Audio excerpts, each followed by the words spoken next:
نحمده ونصلي على رسوله الكريم أما بعد فأعوذ بالله السميع العليم من الشيطان الرجيم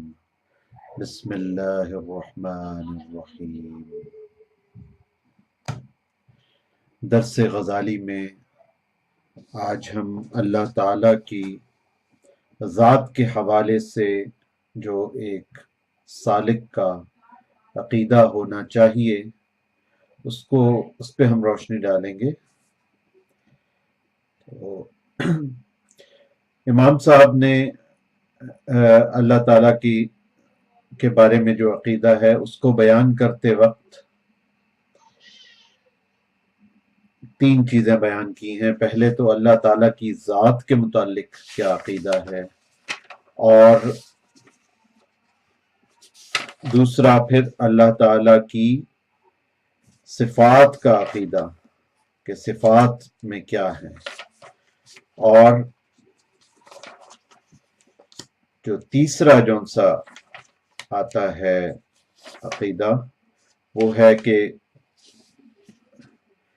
اللہ تعالیٰ کے افعال کا عقیدہ کہ اللہ تعالیٰ کیا کیا کام کر سکتا ہے، کس کس چیز پر قادر ہے، اس کی قدرت کا عقیدہ، اور پھر اس کے بعد جو چوتھا ہے وہ اس کی شریعت کا عقیدہ کہ اللہ تعالیٰ نے جو شریعت مطہرہ نازل فرمائی اپنے حبیب صلی اللہ علیہ وآلہ وسلم پر، تو اس میں کیا اوامر تھے اور کیا نواہی تھے، اور ان پر کس طرح سے عمل ہونا چاہیے، کیونکہ کوئی بھی شخص جب سلوک کی راہ پہ، تصوف کی راہ پہ، اللہ تعالیٰ کی معرفت کی راہ پہ چلنے لگے تو عقیدے کی درستی بہت ضروری ہے کہ صحیح عقیدے کے ساتھ انسان اس راہ پر چلے اور اس میں کسی قسم کے شرک کی ملاوٹ نہ ہو اور آمیزش نہ ہو۔ تو ہم پہلی جو ہے اللہ تعالیٰ کی ذات کی جو دلائل ہیں امام صاحب نے دیے ہیں رحمۃ اللہ علیہ نے، اس پہ ہم روشنی ڈالتے ہیں۔ تو اس میں امام صاحب آیت کوٹ کرتے ہیں، اعوذ باللہ السمیع العلیم من الشیطان الرجیم، بسم اللہ الرحمن الرحیم، أَلَمْ نَجْعَلِ الْأَرْضَ مِهَادًا وَالْجِبَالَ أَوْتَادًا وَخَلَقْنَاكُمْ أَزْوَاجًا وَجَعَلْنَا نَوْمَكُمْ سُبَاتًا وَجَعَلْنَا اللَّيْلَ لِبَاسًا وَجَعَلْنَا النَّهَارَ مَعَاشًا وَبَنَيْنَا فَوْقَكُمْ سَبْعًا شِدَادًا وَجَعَلْنَا سِرَاجًا وَهَّاجًا وَأَنزَلْنَا مِنَ الْمُعْصِرَاتِ مَاءً ثَجَّاجًا لِنُخْرِجَ بِهِ حَبًّا وَنَبَاتًا وَجَنَّاتٍ أَلْفَافًا۔ تو پہلی جو اصل ہے اللہ تعالیٰ کی، اس کو وہ اللہ تعالیٰ کی صفت خالقیت ہے، وہ اللہ تعالیٰ کی ذات میں امام صاحب نے، امام غزالی رحمۃ اللہ علیہ نے اس کو بیان کیا ہے، کیونکہ وہ اتنی اہم صفت ہے کہ اس نے سب کچھ تخلیق کیا۔ تو اور اسی سے اللہ تعالیٰ کی ذات کا پتہ چلتا ہے، جس کو کہتے ہیں کہ کریشنزم۔ تو سب سے بڑی جو غیر مسلمین جو کریشنزم پہ یقین کرتے ہیں، ان کی بھی سب سے بڑی ذات باری تعالیٰ کی یہی دلیل ہوتی ہے کہ وہ خالق ہے۔ اگرچہ یہ ہے تو صفت، لیکن انہوں نے ذات میں اس کو بیان کیا ہے، کیونکہ یہ اللہ تعالیٰ کی ذات کی سب سے بڑی دلیل ہے کہ اتنی بڑی جو کائنات ہے یہ خود سے ہی وجود میں نہیں آ گئی، اس کا بنانے والا کوئی ہے۔ تو یہ سورۃ النبأ میں اللہ تعالیٰ جو میں نے آیتیں تلاوت کی ہیں اس میں ارشاد فرماتے ہیں کہ کیا ہم نے زمین کو فرش اور پہاڑوں کو زمین کی میخیں نہیں بنایا، اور ہم نے تمہیں جوڑا جوڑا مرد اور عورت نہیں بنایا، کیا ہم نے تمہارے سونے کو ہم نے راحت بنایا، رات کو پردے کی چیز بنایا، اور ہم نے ہی دن کو معاش کا وقت بنایا، اور ہم نے تمہارے اوپر 7 مضبوط آسمان بنائے، ہم ہی نے تمہارے آسمان میں ایک روشن چراغ بنا دیا۔ اور اب دیکھیں جتنے بھی ستارے ہیں وہ کتنے کوسوں دور ہیں، کوسوں دور ہیں، لیکن جو سورج ہے وہ ایک ستارہ ایسا ہے کہ جو بالکل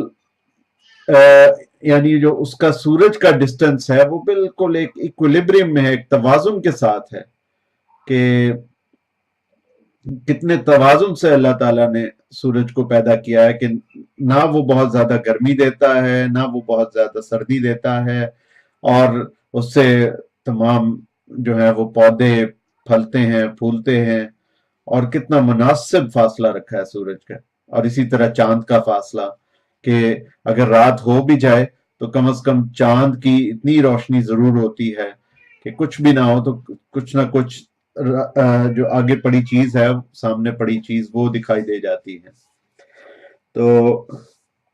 اس کے بعد ہم ہی نے آسمان میں ایک روشن چراغ بنایا، اور ہم ہی نے پانی بھرے بادلوں سے کثرت سے پانی برسایا تاکہ ہم اس پانی کے ذریعے سے غلہ اور سبزی اور گنجان باغ پیدا کریں۔ اب یہ بھی کتنی بڑی اللہ تعالیٰ کی ذات کی دلیل ہے کہ واٹر سائیکل، اگر یہ واٹر سائیکل پانی کا جو سائیکل ہے یہ ہی اگر نہ چلے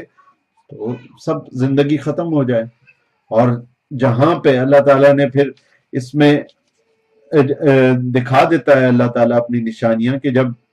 لوگوں کو پانی نہیں ملتا، چرندوں پرند کو، انسانوں کو، تو پھر کیا حالت ہوتی ہے، تو اللہ تعالیٰ صرف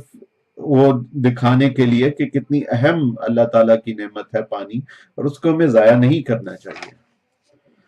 اسی طرح ایک اور جگہ پہ ہے، ان فی خلق السماوات والارض واختلاف اللیل والنہار والفلک التي تجری فی البحر بما ينفع الناس وما انزل اللہ من السماء من ماء فاحیا به الارض بعد موتها وبث فيها من كل دابة وتصريف الرياح والسحاب المسخر بين السماء والارض لآیات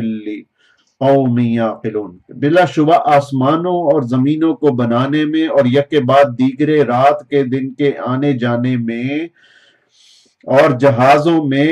کہ جو سمندروں میں چلتے ہیں، اور آدمیوں کے نفع کی چیزیں لے کر، اور پانی میں جس کو اللہ تعالیٰ نے آسمان سے برسایا، پھر اس کو زمین کو تر و تازہ کیا اس کے خشک ہونے کے بعد، اور ہر قسم کے حیوانات اس میں پھیلا دیے، اور ہواؤں کے بدلنے میں اور ابر میں جو زمین اور آسمان کے درمیان مقید رہتا ہے، دلائل ہیں توحید کے ان لوگوں کے لیے جو عقل سلیم رکھتے ہیں۔ اسی طرح اگلی آیت ہے کہ الم تروا کیف خلق اللہ سبع سماوات طباقا وجعل القمر فیہن نورا وجعل الشمس سراجا واللہ انبتکم من الارض نباتا ثم یعیدکم فیہا ویخرجکم اخراجا۔ کیا تمہیں معلوم نہیں ہے کہ اللہ تعالیٰ نے کس طرح 7 آسمان اوپر تلے پیدا کیے؟ اور سائنس جو کہتی ہے نا کہ حد نگاہ آسمان ہے، وہ ہماری آنکھ کی حد نگاہ ہے، بس وہ کہ ہماری نگاہ اس سے آگے نہیں جا سکتی، ہمارے لیے حد نگاہ وہی ہے۔ لیکن اس کا یہ مطلب نہیں ہے کہ اس کے اوپر کچھ ہے نہیں، اس کے اوپر بہت کچھ ہے۔ ہماری آنکھ اتنی ہے ہی نہیں، ہماری ٹیکنالوجی اتنی ایڈوانسڈ ہی نہیں ہے کہ وہ اس سے اوپر جا سکے۔ تو اس کے بعد جو آتا ہے، تو اب اس میں جو اللہ تعالیٰ فرماتے ہیں کہ کس طرح 7 آسمان اوپر تلے پیدا کیے، اور ان میں چاند کو نور کی چیز بنایا، اور سورج کو مثل چراغ روشن بنایا، اور اللہ نے تم میں زمین سے ایک خاص طور پر پیدا کیا، اور تمہیں مرنے کے بعد زمین ہی میں لے جائے گا، اور قیامت میں پھر اسی زمین سے تمہیں باہر لایا جائے گا۔ تو اب اس میں کتنی یعنی اتنی ساری نشانیاں ہیں اس ایک چیز میں، کہ پہلی بات تو یہ ہے کہ جو چاند ہے اس کو اللہ تعالیٰ نے نور بنایا ہے۔ نور کیا بنایا ہے؟ کہ وہ سورج سے روشنی لیتا ہے، ریفلیکٹ ہوتی ہے، اور وہ ہم تک پہنچتی ہے۔ وہ ایک نور ہے، ایک روشنی ہے.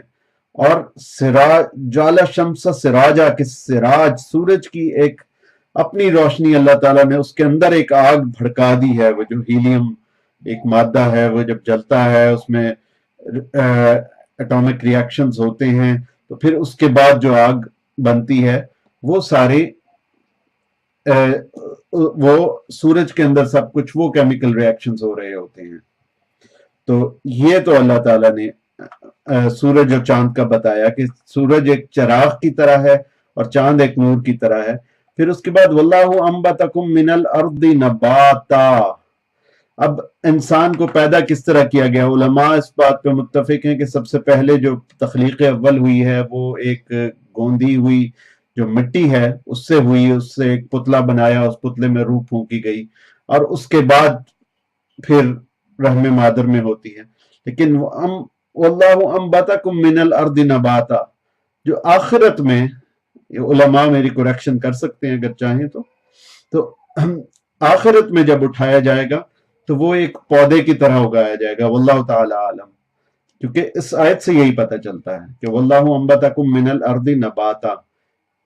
تو یہ اللہ تعالیٰ کے لیے مشکل نہیں ہے کہ وہ قبروں سے جس طرح زندہ کر رہا ہے، اس کو ایک ڈی این اے چاہیے، ایک جو کوکسکس ایک ہڈی ہوتی ہے، یہ حدیث میں آتا ہے کہ وہ باقی رہتی ہے، کچھ بھی جل جائے اور وہاں پہ انسان کا ڈی این اے پریزرو ہوتا ہے، اور وہ مٹی میں، دریا میں کہیں نہ کہیں ہوتا ہے، اور اس کو اللہ تعالیٰ دوبارہ سے انسان کو اگا سکتا ہے. واللہ انبتکم من الارض نباتا، اور ثم یعیدکم فیہا ویخرجکم اخراجا، اور تمہیں اللہ تعالیٰ زمین سے باہر لے آئے گا. پھر افرأیتم ما تمنون انتم تخلقونہ ام نحن الخالقون. جس طرح رحم مادر میں انسان کی تخلیق ہوتی ہے اس کو بھی بیان فرما دیا ہے کہ کس طرح سے وہ تخلیق کی جاتی ہے رحم مادر میں. تو اچھا پھر یہ بتلاؤ، اللہ تعالیٰ فرماتے ہیں کہ تم عورتوں کے رحم میں جو منی پہنچاتے اس کو تم آدمی بناتے ہو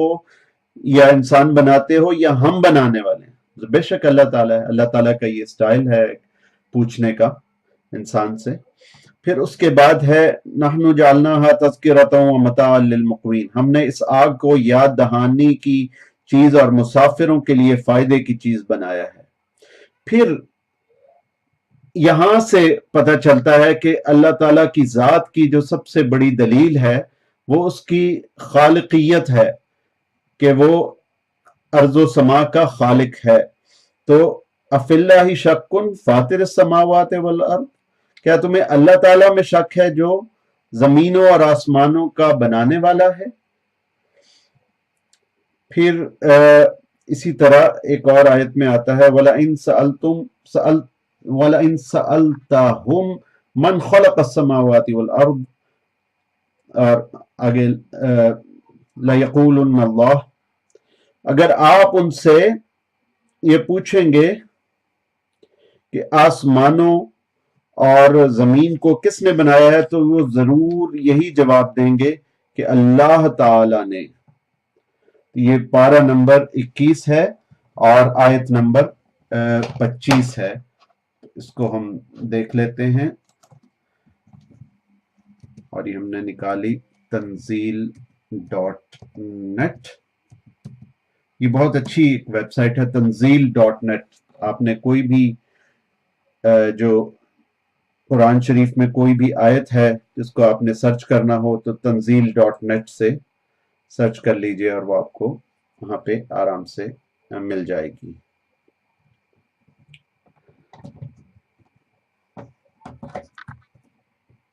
تو اب